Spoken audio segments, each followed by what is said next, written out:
कहाँ की तैयारी है? कहीं जा रहे हो? मैंने अब कहाँ जाना है तुम्हें छोड़कर। अब्बा के काम से जा रहा हूँ, जल्दी वापस आ जाऊंगा। तुम फिक्र ना करो। फिक्र करती है मेरी जूती। मैं तो इसलिए पूछ रही थी कि तुम जाओगे तो सुख का सांस मिलेगा। सारा दिन कमरे में घुसे रहते हो। तो मैंने कौन सा तुम्हारे गले पर पैर रख दिया जो तुम्हें सुख का सांस नहीं आ रहा? शुक्र करो ईसा जैसे शरीफ बंदे से निकाह हुआ है तुम्हारा। कोई मूसा भाई जैसा होता ना तो चोटी से पकड़ के सहन में धकेल देता और सब खानदान वालों के सामने मुकदमा खोल देता तुम्हारा। तो तुम भी खोल दो ना मेरा मुकदमा। यही तो मैं चाहती हूँ।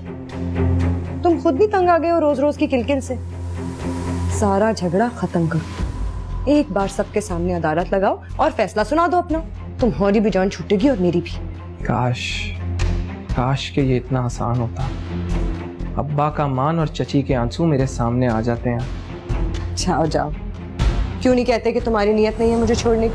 बड़ों को बीच में क्यों ला रहे हो? और फिर तुम्हें जरा सी भी गैरत नहीं है? ऐसी लड़की को अपने निकाह में रख के जिसे तुम किसी और की दुल्हन बना हुआ देख चुके हो, खून नहीं खौलता तुम्हारा? खौलता है, बहुत खौलता है। मगर अब्बा को दिया हुआ वादा याद आ जाता है कि मैं अपने खानदान के नाम और हुर्मत पर हर्फ नहीं आने दूंगा। लेकिन तुम तो आजाद हो। जाओ ऐलान कर दो जमाने में। तुम्हें किस चीज ने रोका हुआ है? मेरी मोहब्बत? खुदा ना करे वो वक्त आए कि मुझे तुमसे मोहब्बत हो। तुम भी जानते हो मेरे हाथ बंधे। मेरी माँ तुम्हारे टुकड़ों पे पलती है। बड़ी सस्ती सोच है तुम्हारी। लगता है ये कॉलेज और यूनिवर्सिटी जाकर तुमने अपना वक्त ही जाया किया। चची जान मेरी अम्मा की तरह है और सच यह है कि तुम्हें नहीं उन्हें देखकर चुप हो जाता हूं मैं। और हाँ, मेरी गैरत तो यह है कि तुम्हारे सर पर चादर डालकर तुम्हें इज्जत और एहतराम के साथ अपने निकाह में इस घर की छत तले रखा हुआ है। बड़ा मान था ना तुम्हें उसकी मोहब्बत पर, वो जो तुम्हें बेयारो मददगार छोड़कर चला गया। उसको तो चाहिए था कि अपनी जान पर खेलकर तुम तक पहुंचता। क्या हुआ था उसकी गैरत को जब किसी और के निकाह में तुम्हें देखकर भाग गया वो? मैं तुमसे वादा करता हूं, जिस दिन वो तुम्हारे लिए मेरी आंखों में आंखें डालकर मेरे सामने खड़ा हो गया ना, उसी दिन तुम्हें तलाक देकर खुद उसके साथ रुखसत कर दूंगा। और अगर वो वापस ना आया तो समझ जाना कि कौन बेगैरत है और कौन गैरत वाला।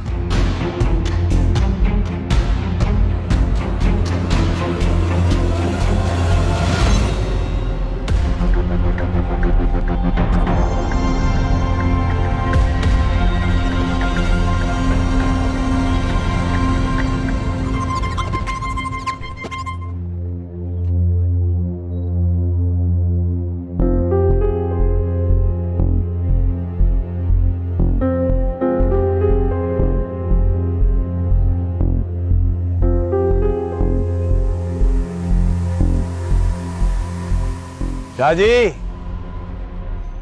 पान खाएंगे? लगाऊं? नहीं, मैं पान नहीं खाता। पान खाया करें, आपके लिए बहुत जरूरी है पान। दिल वालों की सौगात है पान। नामुराद पान वाला कहते हैं मुझे। तुम्हें किसने कहा मैं दिल वाला हूं? मैं क्या, पूरी गली जानती है शाह जी। क्या जानती है पूरी गली? यही कि एक दीवाना है जो रोज यहां आता है और किसी का इंतजार करता है। ऐसा कुछ नहीं है, किसी काम से आता हूं मैं। घबराने की जरूरत नहीं है शाह जी। ये इश्क चीज ही ऐसी है, इसमें खुद अपने आप को पता सबसे आखिर में लगता है। ये जमाना पहले पहचान जाता है ऐसे दिलेर को। चल बस फल बकता जा रहा शाह जी, एक शेर सुनते जाएं। मर मरा के पहुंचे यहां, इंज ना सजना बुआ टो, मेरे कोल ने गल्ला दो, अपना कर या मेरा हो।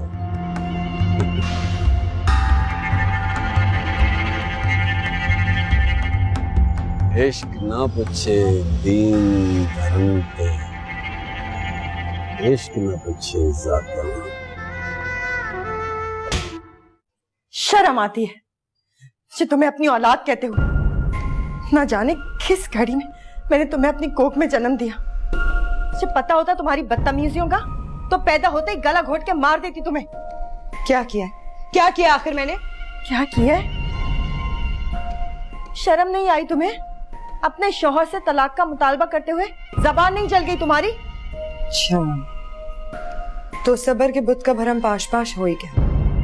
बड़ा साबिर बना फिरता था। कर दी ना उसने तुमसे मेरी शिकायत।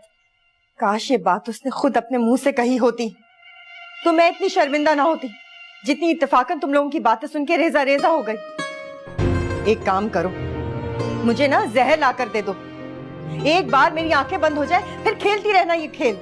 खेल तो इन सब ने मेरे साथ मिलकर खेला है। जब तक मैं इनसे अपना बदला नहीं ले लेती, ना खुद चैन से बैठूंगी ना किसी और को बैठने दूंगी। और मुझे तो बिना जहर के ही मार डाला है। अब मैं खुद भी जलूंगी और इस हवेली को भी फूंक दूंगी। तुमसे तो बात करना बेकार है।